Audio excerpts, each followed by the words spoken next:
Hey everyone, Silvio back here with a final batch of chapters for Eye of the World.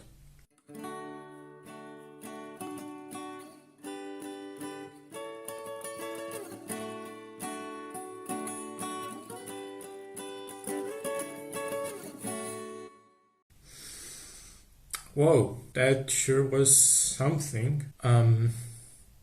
Yeah. First things first. The group reaches the city of Faldara in the country Shinar. So this is the people who live there are like a sort of a military nation, kind of border people. They see themselves as border people. They live on the front lines. This sort of thing where the Dark Ones reach, they live it every day. They fight the blight, the corruption. One thing that kind of got super, I wouldn't say obvious, that jumped out to me. It is increasingly apparent that Sheol, if I'm referring to the place correctly, is the Mordor equivalent of this book. We find out here a bit more about Land and his lineage, I wouldn't say his origin. We find out that too. We find out this sort of context for his stoicness, for his, I suppose, what makes him tick, at least from the distance. He is the only heir to the nation that technically, to the kingdom, not nation, that technically does not exist anymore, which is interesting. Here we meet another ruler, which I liked, Lord Egelman. He is someone who is very familiar with Lan and Moraine, and he begs them to stay because there is a fighting coming out of Trollocs. An army of Trollocs and Halfmen are going to attack the place. We caught up with the peddler Paedan Fane. This is one of the things that I did not expect at all. The thread of the peddler still being relevant, and it is very relevant, and I think it was cleverly done. It's just, at first he was this almost like a bystander, in the Two Rivers. Then he escaped with his life after the attack of the Trollocs, and then Rand finds him in front of the inn they were staying at, and Paedan Fane begs him not to tell Moraine about him. And then he is chased in another city by a beggar, and Rand does not recognize him at the time as the same person, but it is quite obvious to you as a reader that he is the same person. And now the patrol members have caught this haggard, shaggy figure of Paedan Fane, and then Moraine takes a closer look at him, and she's disgusted because he is so incredibly corrupted, so incredibly warped by the Dark One that Moraine doesn't know where the Dark One stops and where Paedan Fane begins. And he has this seemingly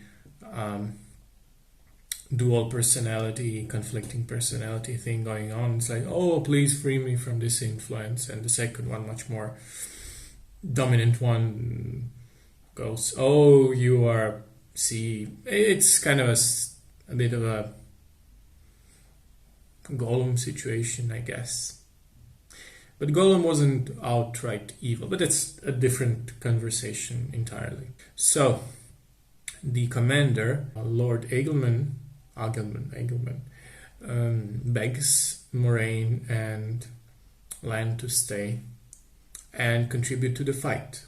but they cannot because they need find the eye of the world with our heroes, and to do that they need to find a figure that is known, the Green Man. Now, initially I did not think that they are talking about an actual mythical Green Man. Green Man as a mythical element is something that's widespread in several folklore traditions of the world, especially in Europe, and they can be found everywhere, even to this day, at depictions of a green man on doors, hinges, all kinds of stuff. What he is, the figure of a green man in our world, is this face of a man with features that depict kind of sort of nature. Either his beard is made of leaves, or there are branches coming from his face, stuff like that. He's like the face of nature, and also a really, really cool figure. There was recently a very good analysis of the Green Man myth published by Tor.com. I'll link it in the description. It's a very interesting read. But anyway, they need to find this Green Man. Depiction is of a demigod. He is higher than mortals, but he's not invincible. He is like a personification of nature. And the place in which he resides can only be found usually just once, and by a person with great need. And Moraine reiterates that there is no greater need than hers. So the group sets forth, and to cut the long story short, they find this Green Man. Well, that was pretty intense. The scenes with Blight, the creatures within Blight, them fighting through, that was well done. But one thing that happened prior to this, before they went out, something that I wanted to talk about, was the unexpected romance between Lan and Nynaeve. And by romance, it's question mark. It didn't come from nowhere. Certainly, Nynaeve had these very small, very contained reactions to not Lan's compliments. He doesn't seem to be like a person who compliments left and right, but just statements. He was impressed with her tracking skills, and he said it. And she kind of warmed up to him, and she does this very forward confession of her feelings towards him, very frank, as much as she allows herself to say, and he kind of denies her, but in a way it was actually a nice passage. It was something along lines of, I will grieve when you marry another man. I will hate him if he treats you badly, and I will love him if he makes you happy. That's a very nice sentiment to have. And he describes her as a lioness, as a remarkable woman, which I think she is. She is, I think, my second favorite character in all of this. But he refuses her because he holds his duty very highly, and nothing can distract him from his mission. He is a man with a mission, the quintessential man with a mission. So it's not like he doesn't have any feelings for her, which I think he does. It's more like it's not you, it's me, and I'm not in a position to allow myself to be tied down. Fair enough. Understandably, Nynaeve takes it badly, but she's not, again, she doesn't take it badly in a way that she kind of is a woman scorned. No, I did not get this impression. She's just distressed and sad, which is perfectly normal and expected reaction. Also, that black wind thing that steals souls. There was an interesting observation that Robert Jordan did. Well, I think Robert Jordan through his characters, naturally. It went something like, well, this thing that chases us is probably old, very old, older than most things. And we know that the ways through which we travel are living things. Living things have parasites.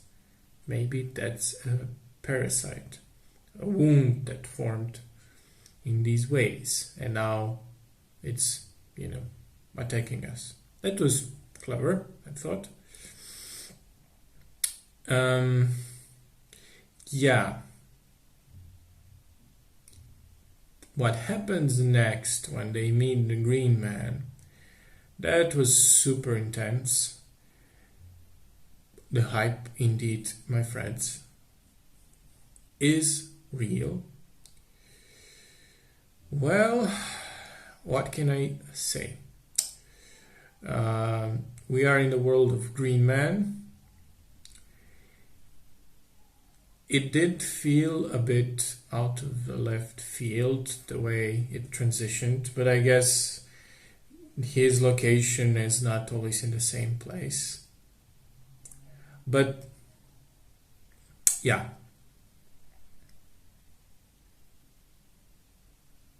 a lot of descriptions of the scenery of the beautiful green, this giant lake which holds the male half of the one power, and we find out that it can be kept from the Dark One as long as they find someone who could channel it. And swish and flick, a couple of Forsaken pop up. An old man called Agenor and Balthamel, a man in a mask. They try to fight them, but they're kind of these Forsaken, they're incorporeal, half incorporeal, they're already dead, but they're not mortals. Here is the kind of a, I guess, no pun intended, this is a specific moment where the wheels kind of get into overdrive, and the resolution that happens does not feel like Deus Ex Machina. It does not feel convenient for convenience sake, for resolution's sake. Everything led to one of the guys being the next male Aes Sedai who will wield the One Power. Everything led to that.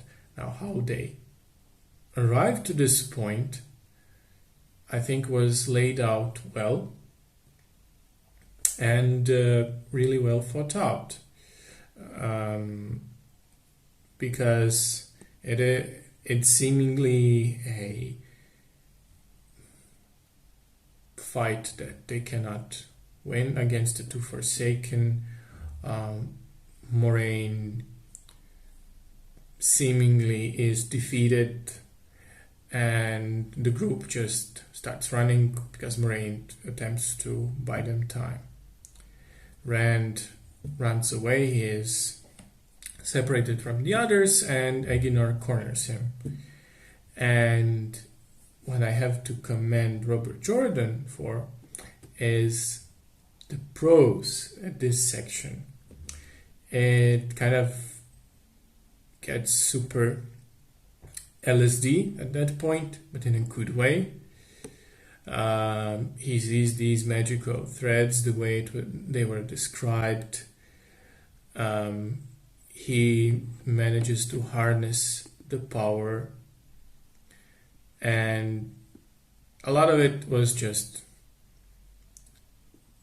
both mind games between him and the Dark One. A lot of it is just pure, unabashed payoff of the whole book, standing up to the Dark One, even though every instinct tells Rand to get away, to give up. And one of the things that kind of